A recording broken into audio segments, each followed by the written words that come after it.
While Nigeria may be recording some success in the fight against COVID-19, lack of adherence to safety protocols may portend danger. The World Health Organization include face masks in their recommendations for slowing the spread of the virus, in addition with other preventive measures such as frequent hand washing and social distancing. The Nigeria Center for Disease Control says a strict adherence to the use of masks in public spaces, particularly where social distancing may not be practical, can help slow the spread of the virus. Adherence to the use of face masks has been declining in the last few weeks. Medical experts are worried that the country could witness a surge in COVID-19 infections if safety guidelines are continually disregarded. And joining me via Skype is emotional intelligence specialist Abiola Champ Salami. Good to have you join us, Abiola Champ. It does look like the longer we stay with this pandemic, the more people flout the safety protocols required to keep everyone healthy. What do you make of this, especially in the country where a lot of people are not using face masks anymore? You see, there is a simple explanation for this, and it's about human behavior.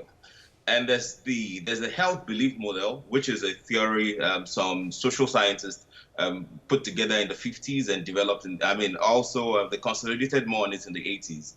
And it is saying that a person's belief in personal threat of an illness or disease, together with that person's belief in the effectiveness of the recommended health behavior, will determine whether the person will take this behavior or not. And now, what are we saying in simple English is that people don't necessarily think that COVID is as much of a threat. They've lived through this, so they don't think, so their perception of their susceptibility to catching this virus is low, which is why you see people have just taken, as if there's nothing happening again, as if there's no COVID again. People are not washing hands, people are not using masks, people are gathering together. People are going about things like it is just normal. Abiola, you think yes, that denial is a motivator here? Denial is one of the strongest reasons. And also, when we say denial, we may not be really talking to the issues alone. When we say denial alone, we may not be really dealing with the issues. There is denial. There is the fact that a number of people did not physically, with their two eyes, did not see certain people who have died due to that. There's a lot in the news about people dying, about people contracting the disease, but perhaps because they don't have friends, family members, colleagues, associates, people that they can really see, right? And so the trust quotient and what people are seeing on the media and what the government is saying, the trust quotient is low. So the probability that people will take that to inform their actions is very low because trust quotient is low. All right, so what about the idea that, look, setting standards is more important than enforcement? Because sometimes we've seen leaders across the world say use face masks. They set the guidelines, but not necessarily also follow them. And then people say, look, if you're not following them, why should I? So where does setting standard fall in all of this? You see, there's a responsibility on leadership, knowing that people follow what the leaders do, not just what the leaders say. So there's a responsibility of leadership to lead by example, and I must applaud the Lagos State Governor, who is doing a great work at that.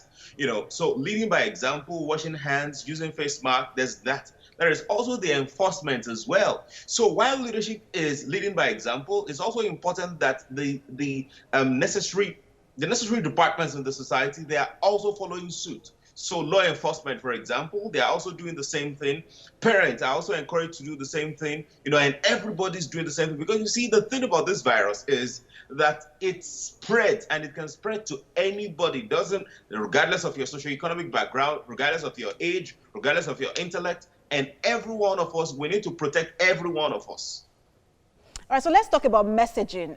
You rightly noted that people are living in denial because they haven't seen. We've heard about the numbers who are dying. We've heard about numbers who are recovering, but we haven't really seen anyone who, no pictures of maybe the isolation centers, except for maybe a few media stations like ours who have gone to the isolation centers. But people rarely do that. So let's talk about the messaging. How can we improve on that? I think that we need to get people who have, I know there's a place of confidentiality, but at the same time, to save our society, we probably need to be flexible with that confidentiality clause. So we need to get people who have recovered, people who were in isolation centers, to share more of their stories. And perhaps not only when they recover, even when they are going through the situation, because anybody can come up and say, oh, I had COVID and then I recovered. When they're in isolation center, people seeing what they are going through, people seeing the pain. Because one of the things that makes people to take on this behavior, right, is cues to action. So something that can trigger people into action, seeing how other people are going through pain. People that look like them, people that talk like them, people that are probably in their neighborhood that we can use as part of the messaging. It is great that leadership is talking. It is great that the media is talking. It is great that we're even looking at what's happening across the globe, right, to judge the prevalence of this virus across the globe. But we need to localize it by getting locals to speak out.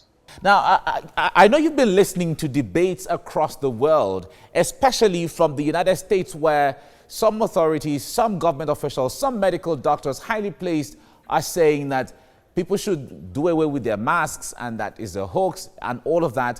And then back home here, where we abide by the guidelines of the NCDC, WHO, Ministry of Health and all of that, saying that face masks should be part of our normal and everyday dressing or accessories, as the case may be. What do you make of this seeming confusion? You see, it is important for us to know that COVID is not over. I mean, shout it aloud, make the noise go on the mountain, say it everywhere for people to know that coronavirus has not disappeared from the face of the earth yet. And because of the nature of this virus, anybody can catch the virus. It doesn't respect your race, your age, your intellect, whatever it is. And the virus only moves with movement. The virus cannot move by itself. It moves. You can only contract it by meeting with people. So it's important that we sound that aloud.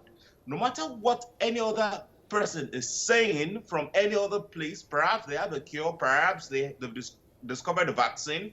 We have not seen anything like that here in Nigeria. So we still need to maintain safety measures. You see, and I mean, I applaud the governor of Lagos State, His Excellency Babajide Sanwo-Olu, who said that the curve seemed to be going down in Lagos State. While Lagos State has done a great work at that, I think we should also prevent a second wave.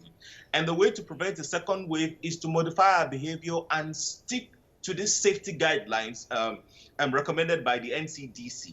So we should still keep washing our hands. We should still keep using face masks. We should still keep maintaining social distancing. It's not the time for Owambe yet, please, people. It's not the time to even have to be in crowded places yet, please, people. It is important for us to still stay safe. All right. As it is right now, when it comes to the use of masks, we've seen so many colorful masks that people have made and produced out there with different shapes and all of that. In fact, it is becoming a little mini economy of its own now because people have gone into buying that. But the point there is, when it comes to having it as a lifestyle, what do you make going forward? Because like you said earlier, it seems the number of people who are adhering to this are dropping. But it looks really beautiful on a lot of people. What do you make? Now, you see, the thing is, if fashion statements will make us stay alive, please do it. Let's do it. Let's do it some more. If fashion statement, I mean, and I think it's quite creative. You know, that while we're trying to stay safe and sane due to COVID, I mean, people came up, designed some fashionable masks that people can use, and I think that is great. But hey, whether you can make it fashionable or not, let us remember the primary thing is safety. So it would be great for anybody out there who probably doesn't have the means to acquire fashionable mask to say, oh, well, since mine is not looking great, then I will not use. Please, the primary purpose of the mask is safety. Fashion statement is secondary. So let us still maintain our primary purpose. All right, but do you think after now that the use of mask has come to stay? Now, if you go to eateries and some of the malls, if you're not wearing the mask, you can't go in, which is a good thing for now as a way of checking the spread and adherence and all of that. But do you think this has come to stay? Well, so far COVID is still around, we will still keep using masks. I think after COVID, we'll switch to how we used to be. And by the way, there's the also security bit. There's a security issue even with masks as well. You know, in terms of people that may suffocate. And there was something in the news some days ago about someone who suffocated because of how he placed this mask. You know, there's also people trying to hide their identity. I think all of that. So people will stop using masks as soon as COVID is over. All right, exactly. That's really part of the concern. That's really part of the concern because some persons who have underlying respiratory issues will certainly find it really challenging. And then even at the ATM machine, I understand that if you're wearing a mask and then the system cannot recognize your face, it would not allow you to withdraw money. Well, that's part of the safety that we're talking about. But I guess banks, you know, and other institutions who are in charge of that, you know, can use artificial intelligence and some modalities to even ensure that even if you can't capture the entire face, right, you know, you can capture some points on the face just to still get to know that the person is the same person. Okay. All right. Thank you very much, Abiola Chamsalami, for your time on the program. We really appreciate it. Thank you for having me. All right. Now.